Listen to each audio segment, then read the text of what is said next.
Hello guys, আসসালামু আলাইকুম। আজকের এই ভিডিওতে আলোচনা থাকছে স্পোকেন ইংলিশ ক্লাস 2। আমরা শূন্য থেকে স্পোকেন ক্লাস শুরু করেছি, আর আজকের এই ভিডিওতে আলোচনায় থাকছে সেটা হচ্ছে প্রেজেন্ট কন্টিনিউয়াস টেন্স নিয়ে। তার আগে আমরা একটু টেন্স নিয়ে আলোচনা করি। টেন্স অর্থ হচ্ছে সময়। টেন্স কাকে বলে? কাজ সংগৃহীত হওয়ার ভিন্ন ভিন্ন সময়কে টেন্স বলে। টেন্স প্রধানত তিন প্রকার। একটা হচ্ছে প্রেজেন্ট টেন্স, আরেকটা হচ্ছে পাস্ট টেন্স, আরেকটা হচ্ছে ফিউচার টেন্স। ফিউচার টেন্সে ক্রিয়ার শেষে বাংলায় ব থাকবে, আর পাস্ট টেন্সে ল এবং ত থাকবে, তাহলে সেটা পাস্ট টেন্স হবে। আর প্রেজেন্ট টেন্সের মধ্যে ল ত ব থাকবে না, সেটাই হবে প্রেজেন্ট টেন্স।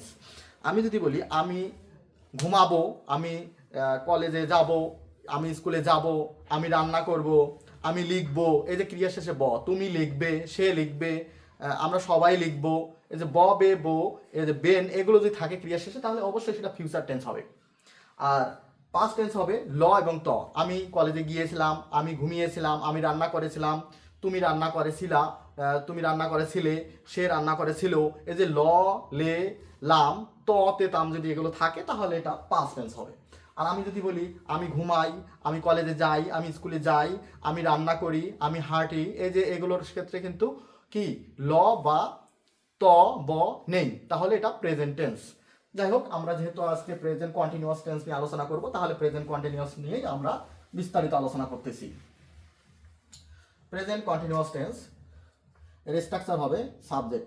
কন্টিনিউয়াসের মধ্যে অবশ্যই ভার্বের প্রেজেন্ট ফর্মের সাথে আইএনজি যোগ করতে হবে, আইএনজি লাগবে। আর এটা যেহেতু প্রেজেন্ট কন্টিনিউয়াস, এম ইজ আর, এরপরে ভার্বের সাথে আইএনজি যোগ হবে। এম ইজ আর প্লাস ভার্বের প্রেজেন্ট ফর্মের সাথে আইএনজি যোগ প্লাস অবজেক্ট অথবা এক্সটেনশন।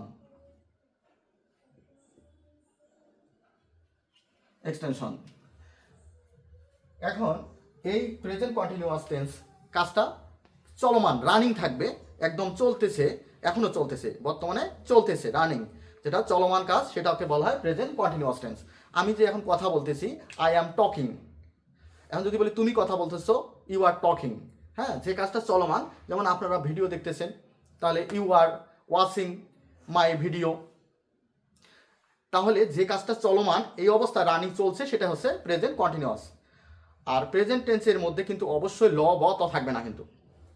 এখন আমি যদি বলি আমি ঘুমাচ্ছি বা তুমি ঘুমাচ্ছ, তাহলে হবে ইউ আর স্লিপিং। আমি লিখতেছি, তাহলে হবে আই অ্যাম রাইটিং। তুমি লিখতেছো, ইউ আর রাইটিং। হ্যাঁ, আমি কথা বলতেছি, আই অ্যাম টকিং। আমি হাঁটতেছি, আই অ্যাম ওয়াকিং। এভাবে অ্যামিজারের পর ভার্বের সাথে আইনজি যোগ করে দেব। এখন যদি বলি সে ঘুমাচ্ছে, হি ইজ স্লিপিং। মেয়েদের ক্ষেত্রে যখন ব্যবহার করব, শি ইজ স্লিপিং। ছেলেদের ক্ষেত্রে হি, মেয়েদের ক্ষেত্রে শি ব্যবহার করব। আমি যদি বলি আমরা ঘুমাচ্ছি, উই আর স্লিপিং। যদি বলি রানা ঘুমাচ্ছে, রানা ইজ স্লিপিং। যখন থার্ড পারসন সিঙ্গুলার হবে তখন ইজ হবে, রানা নাম, third person is, he is, she is. আর যখন আই হবে, যে আমি ঘুমাচ্ছি, আই এর জন্য শুধু এম হবে, আই এর জন্যই এম, আই এম স্লিপিং। আমি ঘুমাচ্ছি, তুমি ঘুমাচ্ছ, ইউ আর স্লিপিং। সে ঘুমাচ্ছে, হি ইজ স্লিপিং। মেয়েদের ক্ষেত্রে সে ঘুমাচ্ছে, শি ইজ স্লিপিং। আমরা ঘুমাচ্ছি, উই আর স্লিপিং। রানা ঘুমাচ্ছে, রানা ইজ স্লিপিং। রূপা ঘুমাচ্ছে, রূপা ইজ স্লিপিং। এভাবে। এখন যদি বলি আমি হাঁটতেছি, আই এম ওয়াকিং। তুমি হাঁটতেছো, ইউ আর ওয়াকিং। রানা হাঁটতেছে, রানা ইজ ওয়াকিং। আমি লিখতেছি, আই এম রাইটিং। তুমি লিখতেছো, ইউ আর রাইটিং। এভাবে হাজার হাজার বাক্য আমরা তৈরি করতে পারবো। তাহলে আমরা এখন এটাকে আবার যদি নেগেটিভ করি, তখন হবে ইউ আরএন্ট স্লিপিং। তুমি ঘুমাচ্ছ না, তুমি ঘুমাচ্ছ, তুমি ঘুমাচ্ছ না। আমি যদি বলি আমি খাচ্ছি, তাহলে কি হবে? I am eating. যদি বলি তুমি লিখতেছো, ইউ আর রাইটিং। তুমি লিখতেছো না, ইউ আরএন্ট রাইটিং, অথবা ইউ আর নট রাইটিং, তুমি লিখতেছো না। নেগেটিভ। অ্যাফার্মেটিভ, এটা নেগেটিভ। এখন যদি ইন্টারোগেটিভ করি আমরা, তুমি কি ঘুমাচ্ছ, তখন এই অক্সিলারি ভার্বটা আমরা আগে নিয়ে আসবো, সবার সামনে নিয়ে আসবো।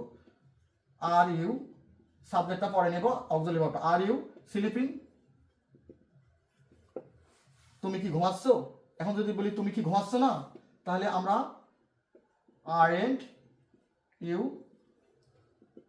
স্লিপিং, তুমি কি ঘুমাচ্ছ না। এখন যদি বলি তুমি কেন ঘুমাচ্ছ, তাহলে আমরা এখানে যদি হোয়াই যোগ করে দেই যে হোয়াই আর ইউ স্লিপিং, তুমি কেন ঘুমাচ্ছ। আর যদি বলি তুমি কেন ঘুমাচ্ছ না, হোয়াই আরেন্ট ইউ স্লিপিং, তুমি কেন ঘুমাচ্ছ না। এভাবে আমরা হাজারো বাক্য তৈরি করতে পারবো। Thanks for watching this video. আসসালামু আলাইকুম। পরবর্তী ভিডিও দেখার জন্য আমন্ত্রণ রইল।